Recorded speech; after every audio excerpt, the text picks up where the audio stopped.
Au tout début des années 20, deux psychologues menèrent une expérience scientifique à l'éthique douteuse. Leur but était de créer une phobie chez un enfant de 9 mois.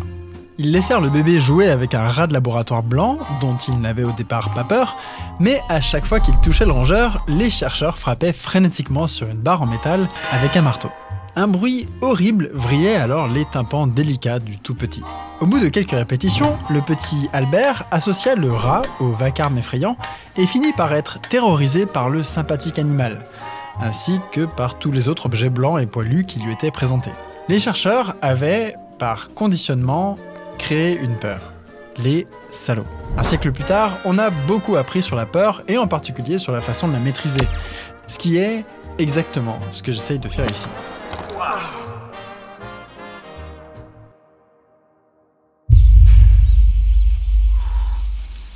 J'aime bien l'escalade. C'est un sport très complet qu'on peut faire avec des potes, en extérieur, dans des endroits pas dégueux, et les gens qui le pratiquent sont généralement bien cool. Et puis, c'est un des rares trucs où je suis pas complètement puant, donc ça flatte mon ego surdimensionné, et ça, c'est chouette. Nickel donc, mais il y a un problème. Au début, ce sport fait peur. En salle, les cordes sont généralement déjà installées en haut des murs, et on est donc toujours plus ou moins pendu à ce système de poulies que l'on appelle la moulinette. Lors d'une chute, on ne tombe pas vraiment, on descend juste de quelques centimètres, l'équivalent de l'élasticité de la corde ajoutée au mou que laisse l'assureur. Rien d'effrayant donc, hormis éventuellement le vertige. Je vais me chier dessus. Mais en falaise, où les cordes ne sont pas installées avant notre arrivée, c'est différent. On grimpe, on pose ses propres protections, les dégaines, on clippe la corde dedans et on continue l'ascension. C'est comme placer des poulies à intervalles réguliers. Si on tombe alors qu'on est sous la dégaine, tout se passe comme dans le cas de la moulinette, mais si on tombe alors qu'on est au-dessus, on tombe de 2 fois notre distance à cette dégaine. Les dégaines sont espacées de 2 à 4 mètres sur les sites d'escalade sportive et on peut se retrouver rapidement à accumuler des air miles. Dans les années 60, deux psychologues américains voulurent savoir si la perception visuelle de la profondeur était une capacité innée ou acquise et ils firent, comme il se doit, des expériences sur les bébés. Grâce à ces études beaucoup plus éthiques que la précédente, ils découvrirent quelque chose de pas si étonnant que ça. Très tôt, au cours de la vie d'un humain, le cerveau décide qu'il n'est pas très fan du concept de se rétamer la gueule sur les cailloux tout en bas. Bref, ma cervelle ne fait pas exception, j'ai peur. Le vertige, je m'en fous, mais se prendre des plombs, ça me fout la trouille. Et ce qui est intriguant, c'est que, cette crainte est absurde. Les cordes sont spécialement faites pour amortir les impacts, les baudriers pourraient rattraper un morse en plein vol, chaque mousqueton est conçu pour pouvoir soulever une petite camionnette, et la personne qui m'assure en bas sait très bien ce qu'elle fait, en adoucissant chaque chute avec tact et savoir-faire. Prête ? Ouais. Malgré une subtile différence de poids. Dans tous les cas, je risque moins en faisant ces chutes que dans le trajet en voiture pour venir en falaise. Et malgré tous ces raisonnements, j'ai peur, je me chie irrationnellement dessus. La méthode pour s'affranchir de la peur, qui ressort le plus dans les discussions avec d'autres grimpeurs confirmés, pourrait se résumer à « t'as qu'à te prendre quelques gros tirs et puis tu seras sevré, hein. Allez, salut !» Forcément, je me suis demandé s'il n'existait pas une autre méthode, plus douce, pour se débarrasser de cette appréhension, et ce que j'ai découvert est tellement intéressant et dépasse tellement le cadre de l'escalade que je me suis dit que ça mériterait bien un épisode tourné en falaise.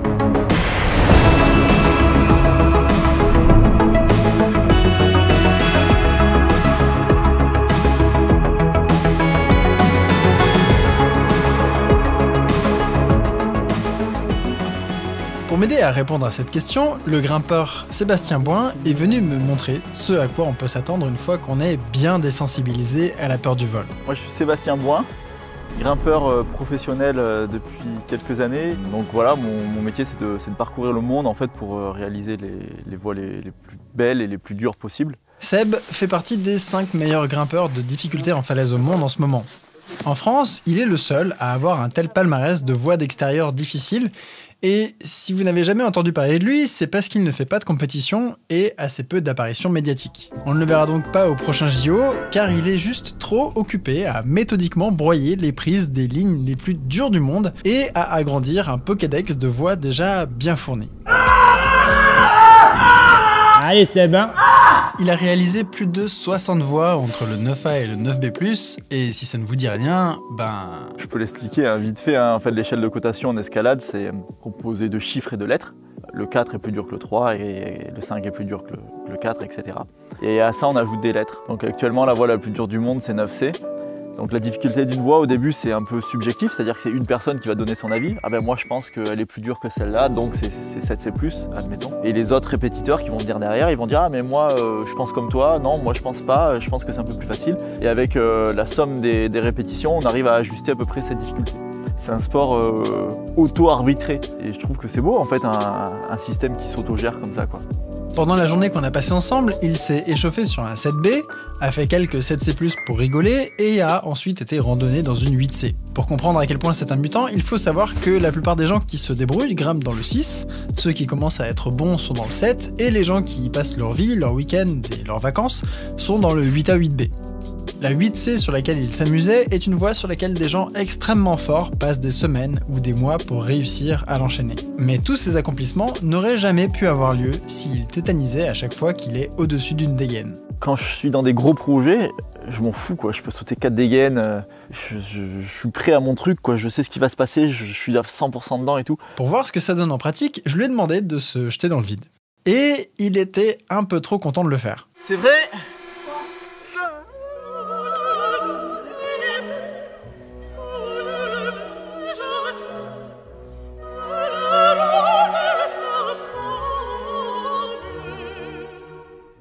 Ok, donc voilà l'objectif à atteindre. Réussir à se prendre des tirs de 10 mètres et sentir ses organes internes remonter dans son larynx, tout en gardant un gros sourire sur le visage. Une étude polonaise avait trouvé que le rythme cardiaque donnait une bonne mesure du stress lié à la chute en escalade, donc j'ai équipé Seb pour comparer ses battements en moulinette et en tête sur la même voie. Ouais, c'est frais, hein. Ouais. J'ai de l'eau dessus en fait, c'est parce que le contact se pose. Ouais.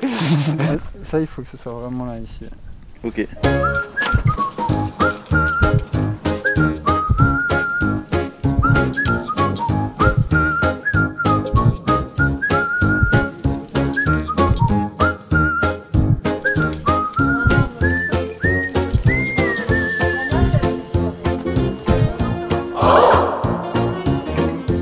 Bon bah, aucune différence visible à l'œil nu entre les deux courbes, exactement ce que l'on attend de quelqu'un complètement désensibilisé à la chute.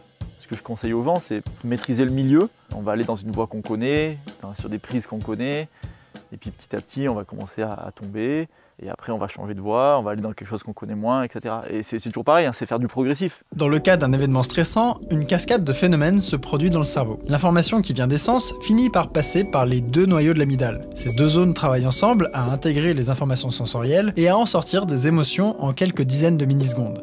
Prenons un exemple.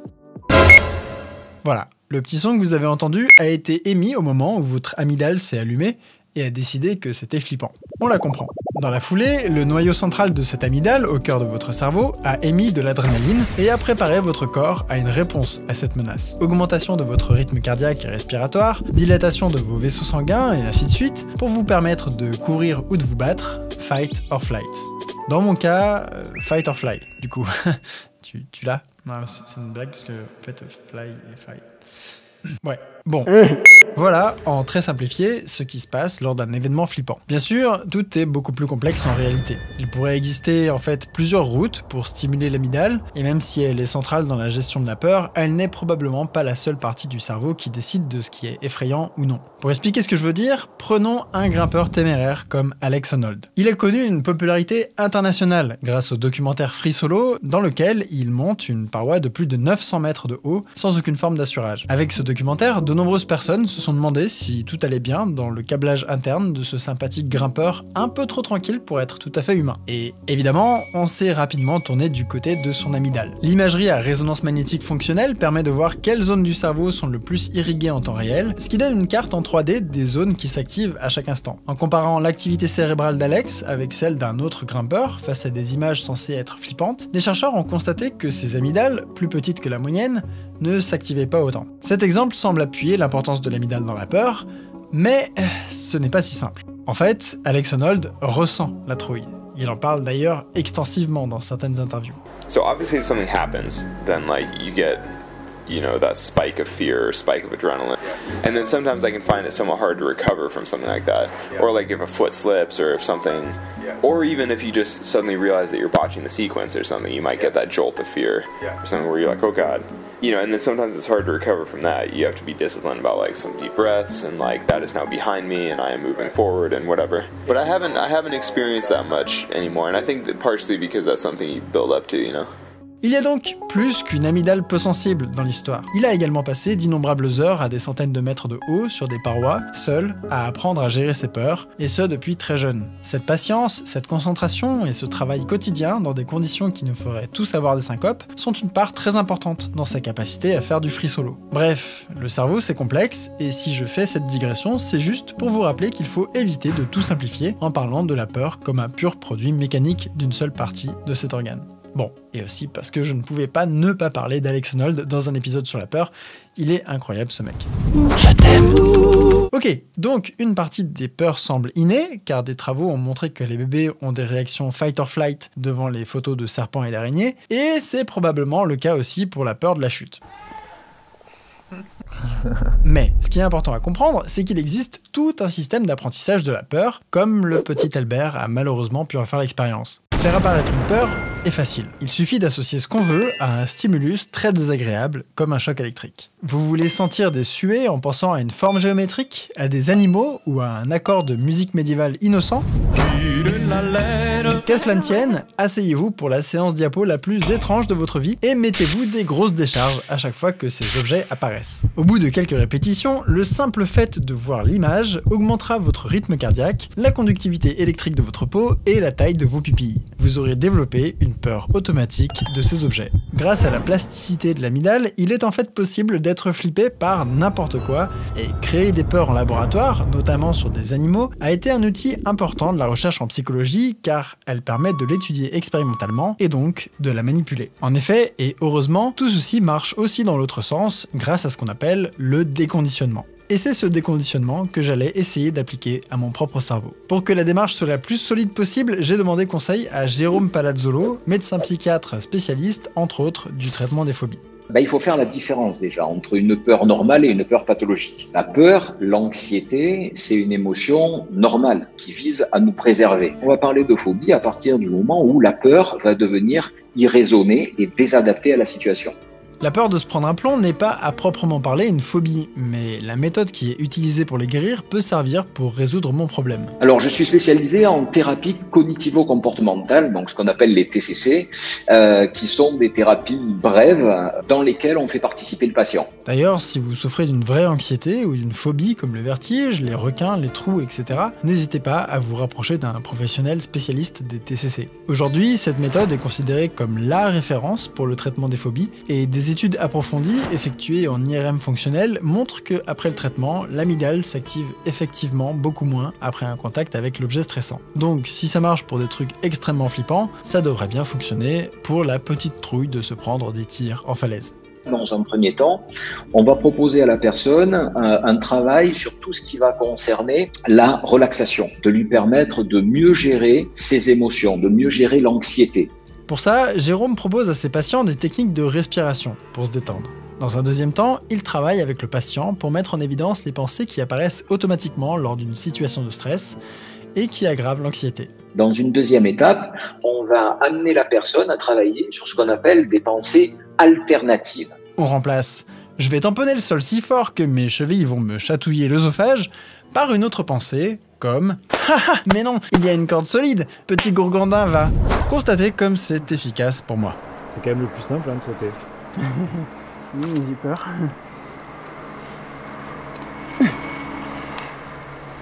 Et le médecin, il a dit, il faut pas se faire peur. Un peu. C'est un docteur qui dit. Mais la partie la plus intéressante, dans mon cas, était le troisième volet de la thérapie. On va travailler aussi dans l'aspect comportemental avec ce qu'on appelle des expositions in vivo. C'est-à-dire qu'on va proposer à la personne de s'exposer à la situation qui lui pose problème, mais de manière hiérarchique. La première situation, il va falloir qu'elle la fasse, qu'elle la refasse, qu'elle la refasse. Et une fois que celle-là ne pose plus problème, on va passer à la numéro 2. Dans le cas d'une phobie aux teintures de cheveux de youtubeurs par exemple, on exposera d'abord le patient à un dessin, puis un dessin en couleur, puis une peluche réaliste, puis une vidéo du youtubeur avec sa teinture de cheveux. Ils sont riches et ils aiment le montrer. Donc, en sachant tout ça, il ne restait plus qu'à aller en falaise.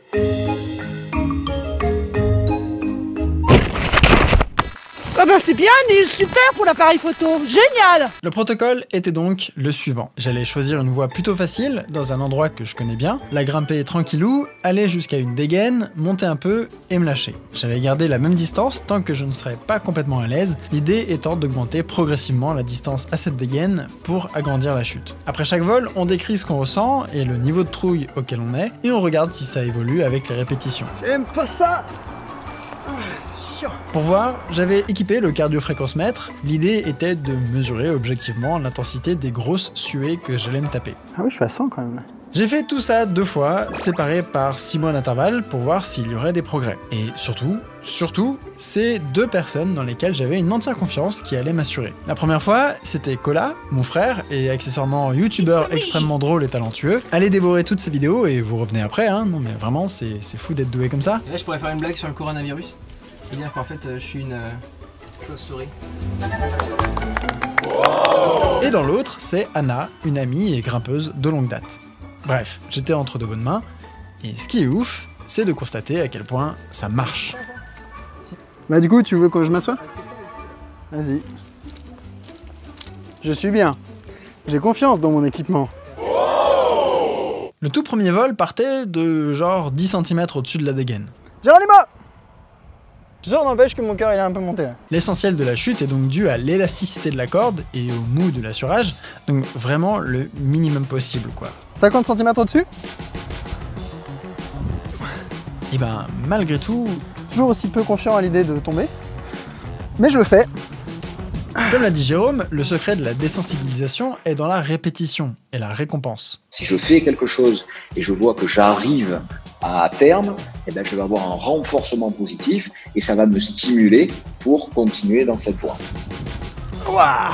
À chacun de mes vols, j'étais récompensé par le fait d'être encore en vie, déjà, et par un rush de dopamine plutôt agréable. C'est la libération de la dopamine qui provoque un petit rush de plaisir par les neurones de l'aire tegmentaire ventrale qui dit à l'amygdale « Ah, ok, en fait, pas de raison d'avoir peur ici, fausse alerte ». Évidemment, tout ne se joue pas uniquement entre les 2 parties du cerveau, encore une fois, ce n'est pas une mécanique si simple. Je sais pas, il y a eu 5 vols, un truc comme ça, et au bout de 5 vols, j'étais déjà un peu serein quoi. Un peu, pas non plus complètement serein. Donc effectivement, l'habituation, ça marche pas mal. En répétant l'expérience une quinzaine de fois seulement, on arrivait toujours à des vols de 7 à 8 mètres à la fin.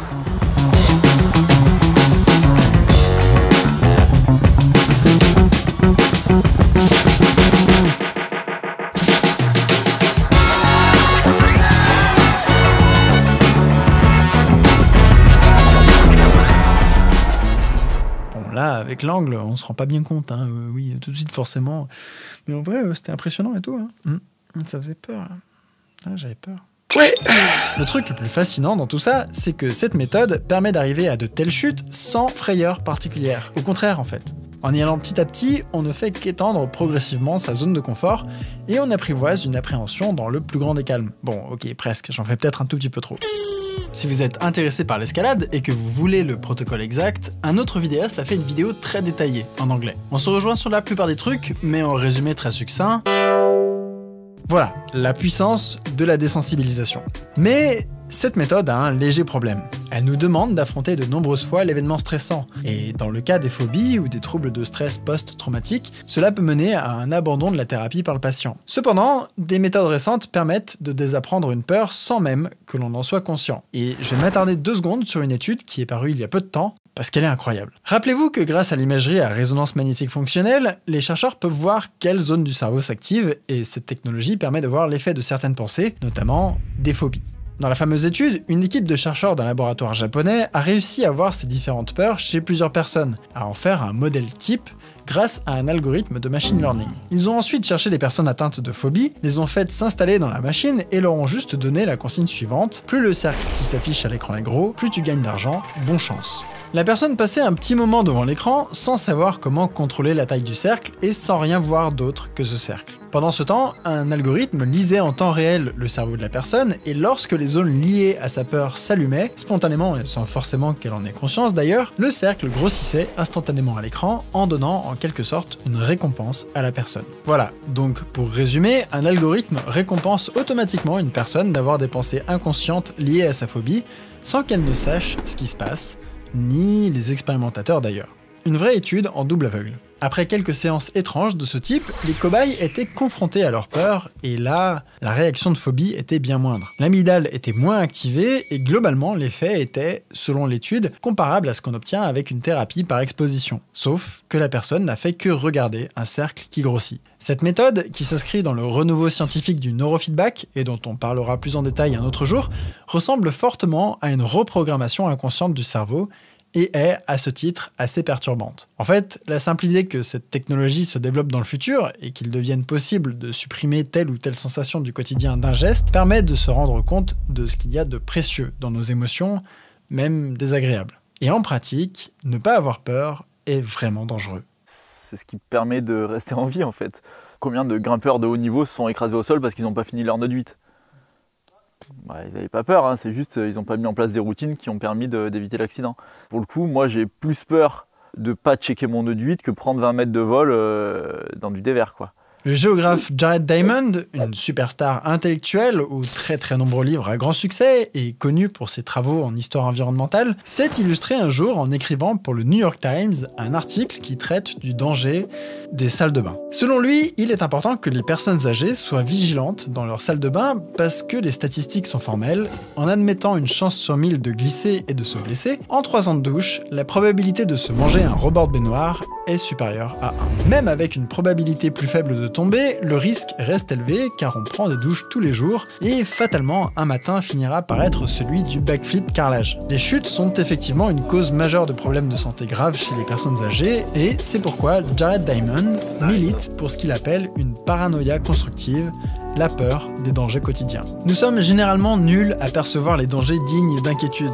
Les serpents, les accidents d'avion ou les éclairs produisent des peurs sans mesure avec la probabilité qu'ils nous tuent. Notre cerveau du paléolithique a parfois du mal à comprendre ce qui mérite d'être effrayant ou non, là où nous sommes en fait en sécurité et là où nous devrions être paranoïaques, et c'est à nous de rationaliser a posteriori. Et s'il est important de faire disparaître des peurs qui nous pourrissent la vie, et je vous encourage à le faire avec des professionnels si c'est votre cas, il ne l'est pas moins de réfléchir posément à ce qui mérite réellement notre méfiance quotidienne. En d'autres termes, il est important d'apprendre à avoir peur de presque tout ce qui peut vraiment nous faire du mal. Voilà, on va dire que ça c'est la chute. La chute. Voilà. Allez, ça part. Vas-y. Chaussons troués, paroi chaude, je me suis brûlé les pieds quoi.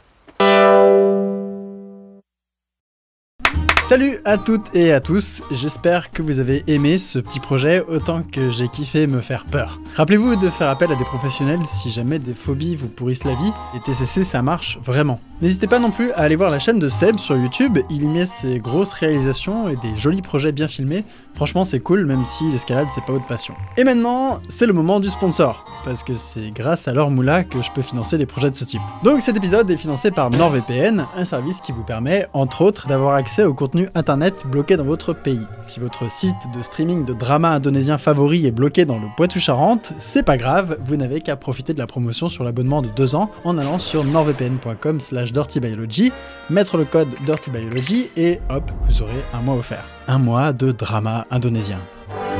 Vous pourrez toujours changer d'avis grâce à leur politique satisfait aux garanties sous 30 jours, et d'ailleurs, l'intérêt du service réside dans sa simplicité, il suffit de cliquer sur un bouton et paf, ça ouvre les portes de l'intertube mondial. Ça marche aussi sur 6 dispositifs en même temps, si jamais vous voulez regarder tout ça sur votre réfrigérateur connecté, j'en sais rien. Mais bref, voilà, nordvpn.com/dirtybiology pour la promotion, et je vous abandonne ici, et je vous dis à la prochaine pour des épisodes tournés dans une expédition qui a eu lieu dans une contrée lointaine, très lointaine et plutôt très stylée. Les prochains mois vont être tropicaux sur Dirty Biology, ça au moins c'est certain. Portez-vous bien, à toutes.